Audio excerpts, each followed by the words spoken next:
First ride galing Cagayan Valley with my partner, Z500. Dati nakikita ko lang yung naka-big bike na dumadaan da NLEX. Pero dati may nakakatawang experience ko sa toll gate na yan. Yung first time mo magmotor sa Manila at yung kasama.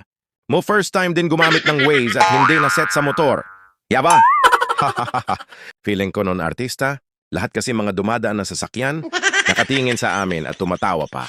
Haha, inisip ko na lang taga-probisya. Kami, loko-loko din kasi yung mamang guard sa bungad. Si Nadia na pinalagpas kami saka kami kinawayan. Giling no. Motak din si kuya talaga. Doon napaisip ako noon kung babalik ako na aakayin. Kumotor ko or tutuloy na lang sa dulo. Yan yung experience ko na sa toll gate na hindi ko makakalimutan.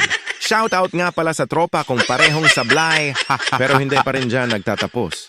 Yung kwento namin dalawa dahil natuluyan kami sa parting Ortigas. City Ordinance kami nadali. Hindi kami nakalusot ba walang angkas pareho lalaki. Ayun, hindi kami talaga nakaligtas doon. 500 petot again. Anya mita. No taga-probisya talaga. Ha. Yan lang naman yung hindi ko. Makakalimutan na experience ko na unang mag-drive nagmotor, Honda 150cc, Mio, hehehe, 125 lang dumadaan sa expressway. No. Charge to experience. Pero ngayon, ito na dadaan na tayo sa N. Lex at mag-tollgate na tayo. May kumaway na nga na isang biyahero pa bomba daw. Kaso naka-silencer ang tambocho ko paano ko bumbahan.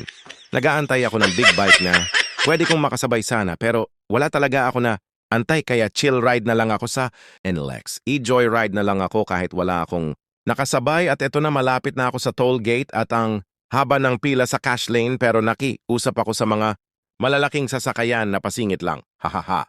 Buti may pumayag kung wala sa magwawala? Ako, joke lang but sumingit-singit na lang. Ako sa malalaking sasakayan. Basta makakita ako ng pwedeng singitan na sige. Wala naman nagreklamo at mabait na rin mga guard. Hehehehe. Hindi katulad yung guard dati sa may Bikutan. Loko-loko yung nasa bungad pero yung nasa dulo. Mabait naman kasi kapwa Ilocano iso nakaligtas kami. Hahaha pero may nakaabang na pala sa malapit. Sa toll gate na guard app. Ayong kinawayan kami na pa-toll gate, kami ng 45 petot. Buti na lang talaga pareho kong Ilocano. Yung guard sa dulo at nakaligtas kami. Kamu na nga taga-probisya. Kami, nakakapagod mag-ride pero enjoy sulit ang pagod. Iba din pag motor ang dala. Lalo na kung big bike dala mo dami mamapalingon. Dati ganun din ako pag kita ako ng big bike na lumalampas sa akin. Napapaisip ako talaga nun. At sinasabi ko sa sarili ko, kailan kaya ako magkakaroon yan? So yung pangarap ko magkaroon ng big bike, eto na. Sinasakyan ko na talaga at aalagaan ko talaga at iingatan ko talaga para tatagal.